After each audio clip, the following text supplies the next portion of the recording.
suntem într-o parcare de tiruri. Noaptea în hitchhiker nostru dormim în tir. Ne ajungem în 4 ore în Istanbul și acolo stăm vreo 2-3 zile. Mergem la wc și facem duș aici în parcarea asta de tiruri. Cuvacul ne-a lăsat cheile nouă și el s-a dus în altă parte la drujii lui. Ne-a lăsat cheile de la tiruri și hai dușeți-vă, faceți-vă duș și culcați-vă.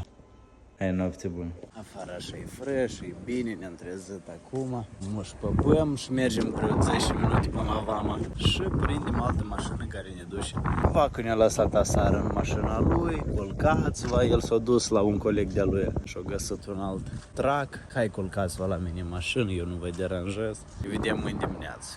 Хорошо. Cuvacul ne-a zis cu dânsul mai departe n-a să putem merge, pentru că oricum o să stăm vreo 7 ore minim să trecem vama.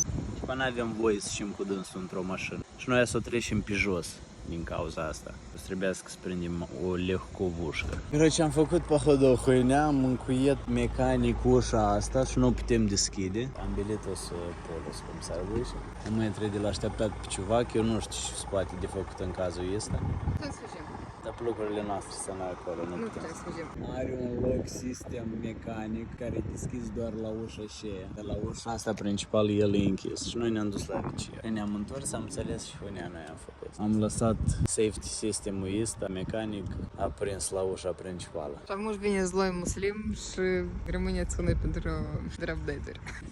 Da, короче, ceva că a venit și tot a răzrălit acolo, mai trebuie de apăsat pe o knopcă destul de mult, așa o leac neîncat în plaj, dar tot normal, tot șoatcă. Și el a vrut amuia să duc singur la magazin, să ne iei nouă mâncare, să ne gătească și eu am zis, hai să mergem împreună.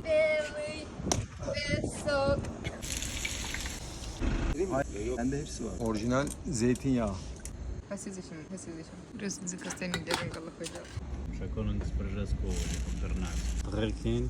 Adică tu vrei să-mi spui că în Turcia e mare? Păi dacă nu mâncăm azi ca băierii, nu știi ca cine. Avem airan, avem ceai, unt cu dulceață, măsleni, brânză, cu cartofi prăjiți, cu salatic acolo. Avem ou prăjit, cu cărnați, avem tost. Și tot asta ciuvașelul a făcut timp de vreo jumătate de oră pentru noi, înțelegi? El nu ne dă voie să plecăm mai departe la drum până el nu ne hrănește, înțelegi? Oh my god.